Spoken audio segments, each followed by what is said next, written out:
이 부분을 활용했을 경우에 잉여금 출구 전략을 활용했을 때 세금이 0원으로 하실 수 있고요.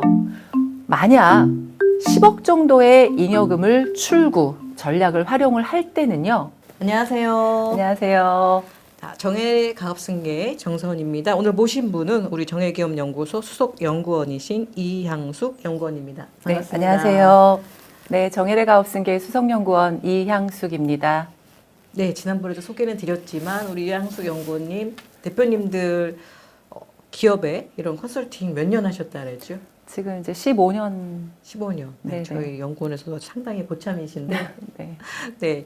자, 오늘은 대표님들께 좀 어떤 정보를 드리실지, 자, 제목에서 썸네일에서 보셨겠지만 법인 잉여금입니다. 자, 합법적으로 법인 잉여금을 세금 없이 가져올 수 있는 세 가지 방법에 대해서 우리 이향숙 수석 연구원님과 이야기 나눠보겠습니다.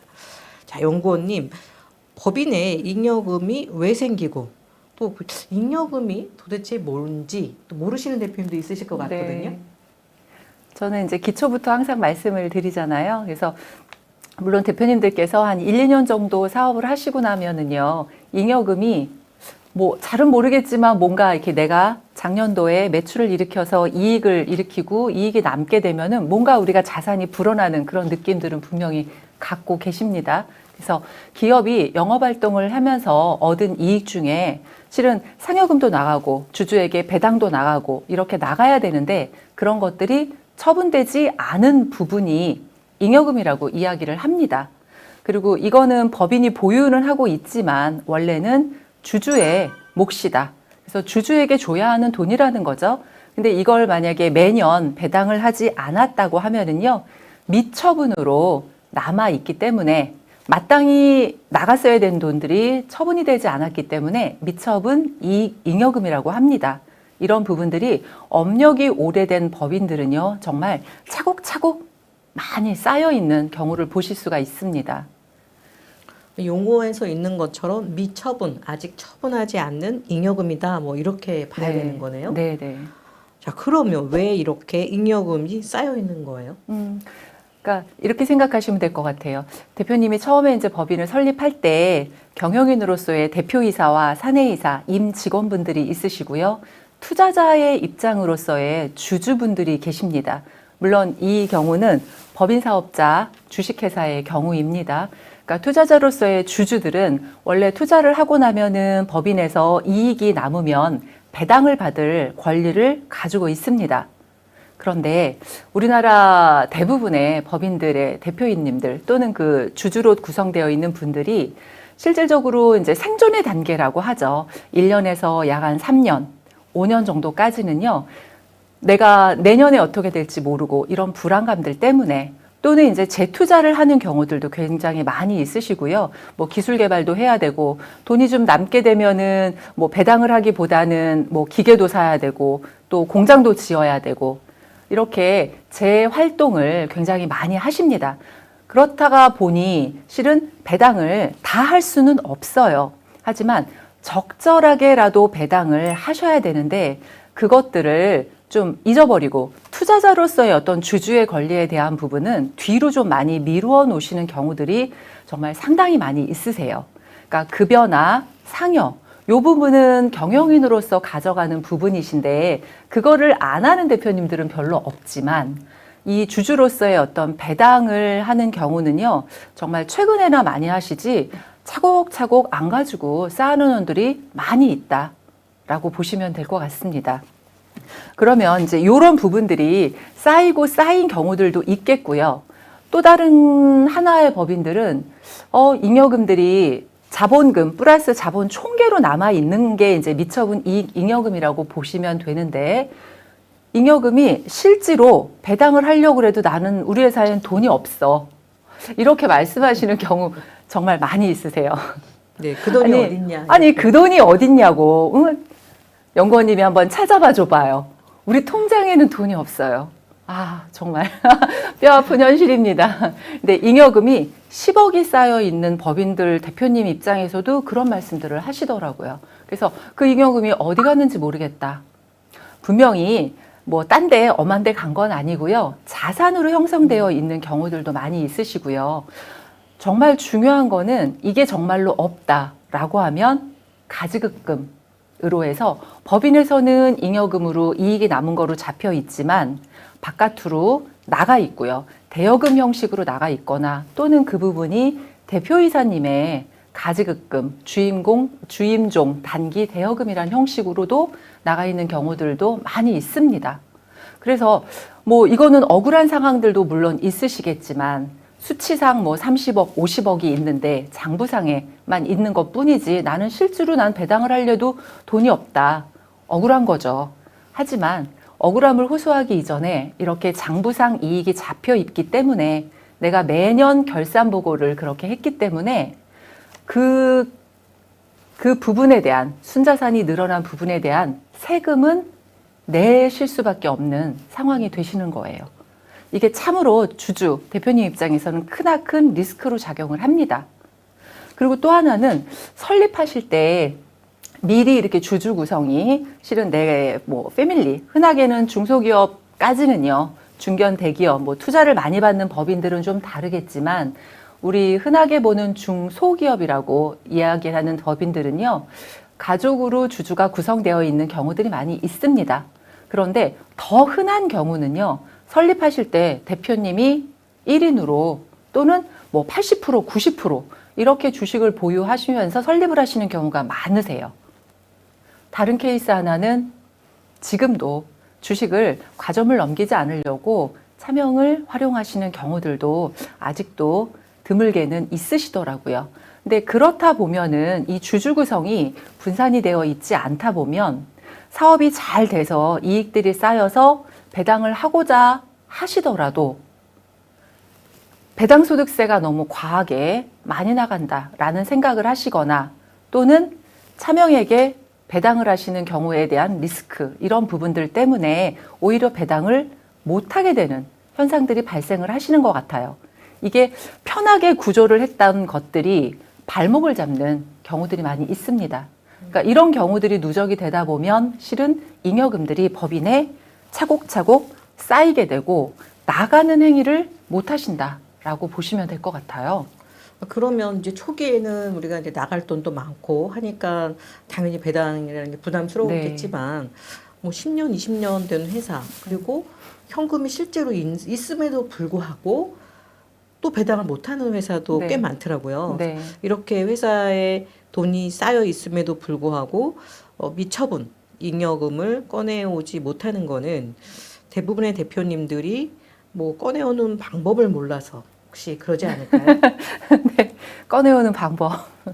그럴 수 있습니다. 그러니까 저희가 이제 컨설팅을 진행을 하다 보면 이 꺼내오는 방법들 중에 그냥 가장 심플하게 급여 받아가시는 거 외에는 줄이는 방법들을 모르는 경우 많이 있으세요.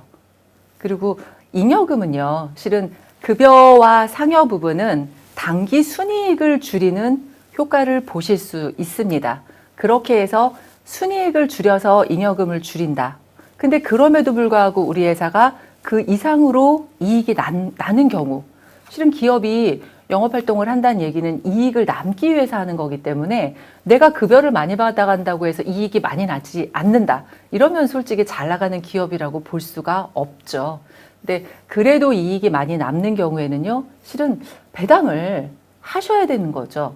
근데 좀 전에도 제가 말씀드렸지만 이렇게 지분 구조가 나누어져 있지 않아서 혹여 이제 나 혼자 배당을 받는 경우에는요, 배당을 받고자 하니 배당 소득세 뭐 1억, 2억 이렇게 뭐 급여를 올리는 것보다 과표가 워낙에 올라가다 보니 배당을 또 좀 받아라 라고 이제 기장세무사분들께서도 이야기를 하시겠죠. 근데 또 배당을 내가 딱 받으려고 보니 기존에 내가 급여가 한 1억 8천 정도로 이미 형성이 되어 있는데 배당을 또 1억 정도를 받을 때 2천만 원까지는 실은 15.4%로 원천지수 종결이 되겠지만 나머지 8천만 원에 대해서는 종합소득 과세가 됩니다. 그렇다 그러면 나의 급여 1억 8천만 원과 배당 8천만 원이 또 플러스가 돼서 종합소득 과세 대상자, 특히 세금이 38.5% 구간이 넘어가는 예, 그게 발생을 하시는 거예요. 그래서 대표님들이 배당을 또 고려를 하셨다가도 또 2천만 원까지만 받으시는 경우들이 흔하게 있습니다. 그래서 아까 뭐 지분 구조에 대한 말씀을 안 드릴 수가 없어요. 그러니까 배당을 받고자 할 때도 이런 방식으로 해서 내가 세금을 또 생각하면은 또 못하고, 뭐 이렇게 가도 세금이 40%, 이렇게 가도 세금이 40%, 이러다 보니 못하고 쌓이는 거죠.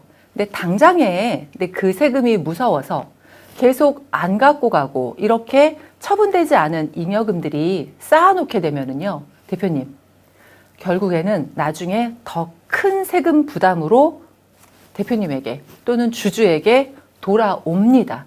이제 그 부분이 실은 증여, 상속세 또는 주식을 양도할 때의 양도소득세, 이 부분, 세 가지 부분을 또 고려를 안 하실 수가 없는 겁니다. 그리고 방법을 몰라서라기보다는 이런 세금이 무서워서 실은 세금을 더 내고 싶지 않은 마음 때문에 실은 많이들 행하지 않는다라고 보시면 될 것 같아요. 그리고 차명주주가 있는 경우에는요, 더더군다나 배당을 잘 못하시는 경우 많이 있습니다. 그래서 저희가 이 차명주식이 있는 경우에는요, 미리 이 부분부터 어떤 방법들을 써서 정리를 해드리는 작업을 하고 실질적인 주주분들에게 혜택이 가실 수 있도록 그렇게 컨설팅을 진행을 하고 있습니다. 네, 차명 주식이 있으면 당연히 배당의 제한을 많이 받으실 네. 거고 우선적으로 그 부분 해결이 먼저겠네요. 네, 그러면 대표님들이 지금 계속 기다리시는 게 세금 없이 네. 합법적으로 좀 잉여금 가져올 수 있는 방법을 알려줬으면 좋겠다라는 게 지금 계속 들으시면서 네네. 궁금하실 것 같아요. 어떤 방법이 있을까요? 일단은 저희가 이제 세 가지 방법을 먼저 말씀을 드릴 겁니다. 실제로는 세금을 좀 더 내면서 좀 절세를 하는 방안들은 솔직히 많이 있습니다. 여러 가지 저희가 이제 축약해서 보면은 한 뭐 7가지 정도로 실은 법인의 잉여금을 출구 전략, 그러니까 문을 만들어 드리는 거예요. 이 법인에 있는 돈은 기본적으로 내가 100% 주주지만 또는 가족으로 분산되어 있지만 실질적으로 주주로 구성되어 있는 경우와 실은 임원으로 경영이 이렇게 경영과 주주가 나누어져 있죠. 그리고 법인 스스로 인격체가 있기 때문에 그 잉여금들을 전략 없이 가지고 나올 때는 말씀드린 세금이 40%, 50%를 담보하고 있습니다. 근데 오늘 말씀드릴 부분은요, 세금 없이 일단은 영원으로 합법적으로 가지고 나올 수 있는 방법을 먼저 말씀드리고자 합니다. 첫 번째는요, 내 주식을 활용해서 개인화하는 방법입니다. 대표님 한번 생각을 해보세요. 내가 우리 법인을 설립을 할 때 100% 주주 또는 이제 처음부터 만약에 이제 가족분들이랑 분산을 해서 와이프랑 50대 50 또는 뭐 자녀분들이랑 또 분산이 더 되어 있다라고 가정을 해봅니다.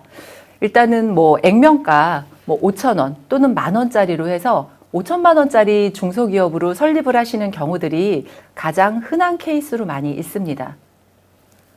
또는 뭐 건설사 같은 경우에는 건설사는 단종 면허에 대한 부분 때문에 2억으로 시작하시는 경우요. 그다음에 뭐 종합건설업 같은 경우에는 5억으로 자본금을 설정하시는 경우, 또는 필요에 의해서 실은 사업의 어떤 형태에 따라서 5억 또는 10억으로 법인 주주로서 출자금을 내시고 시작을 하세요. 근데 우리가 사업을 하시다 보면은 회사가 커지는 거죠. 그래서 이익이 남고 잉여금들이 생기고요. 그렇다 보면은 회사의 가치는 커집니다. 10,000원짜리가 어느덧 10년이 흘러서 우리가 비상장이긴 하지만 주식 가치를 평가해 봤을 때 10,000원짜리가 10만 원 또는 20만 원 이렇게 주식 가치를 평가를 받습니다. 이 이야기는 어쨌거나 우리 회사가 열심히 일을 해서 이익을 많이 남고 성장을 했다는 뜻이거든요. 그러면 이 주식을 대표님께서 활용을 하실 수 있다는 겁니다. 예를 들어 대표님께서 이제 요즘에 주식 투자들도 많이 하시잖아요. 상장사 주식을 만약에 삼성전자 또는 포스코 주식을 사고 요즘에 많이 나가는 뭐 에코프로 주식을 뭐 한 10만 원, 10만 원에 사셨던 분들은 요즘 대박으로 예, 웃고 계시겠지만 어쨌든 그런 주식들을 매입하셔서 보유를 하셨다가 이 주식이 올랐을 때 이익 실현을 하십니다. 그거를 팔죠. 팔았을 때 이익을 취하는 것처럼 우리 회사 비상장 주식도요. 이런 방식으로 법인에다가 회사 주식을 팔 수 있습니다. 이거를 거꾸로 표현하면은요. 법인 입장에서 생각을 하면은요. 법인에서는 어떤 필요에 의해서 주식을 살 수 있습니다. 이거를 자사주 매입이라고 합니다. 그러니까 법인 입장에서 주식을 산다. 이 경우가 상장사는 뭐 예전부터 이 경우를 많이 있었고요. 2012년도부터 상법에 의해서 비상장 법인들도 자사주에 대한 부분들을 활용할 수 있도록 법이 열려 있습니다.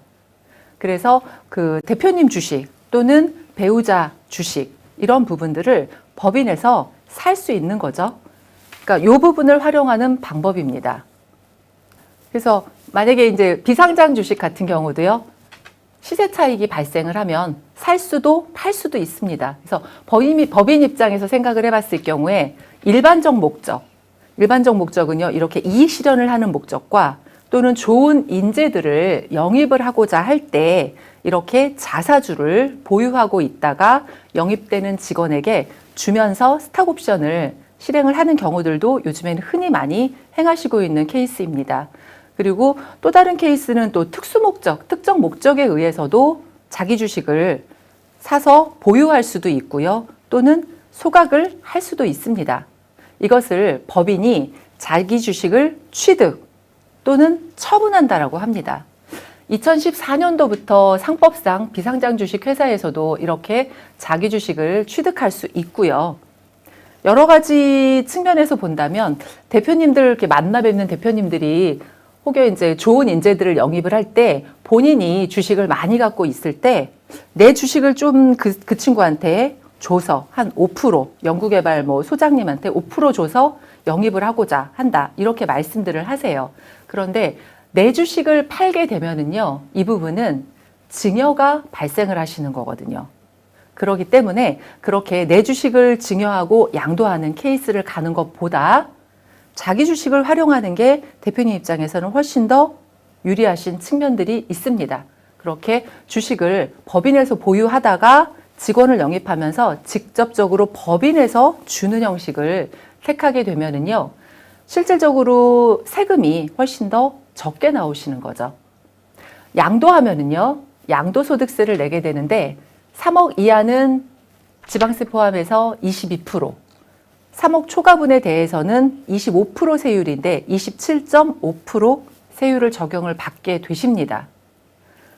그런데 자꾸 궁금하시죠? 근데 아까 세금이 없다고 했잖아. 네. 지금은 제가 세금이 있는 걸 먼저 말씀을 드립니다. 원칙적으로 이렇게 주식을 이동을 할 때는요, 내가 10,000원짜리를 예를 들어서 10만 원짜리가 되었을 때 팔게 되면은요, 당연히 양도 차익이라는 게 발생을 할 수밖에 없습니다. 그런데 어떻게 세금이 자꾸 없다, 세금 없이 할 수 있냐? 알고 계시는 분들도 있을 겁니다. 네. 모든 세금에는 이익이 있는 곳에 세금을 냅니다. 만약에 내가 1억짜리를 샀을 때 6억에 팔았다면 세금이 차익이 5억분이 발생을 합니다. 그런데 만약에 6억에 사서 내가 가지고 있다가 다시 6억에 판다면 산 금액과 파는 금액이 같다면 이익이 없기 때문에 세금이 없습니다.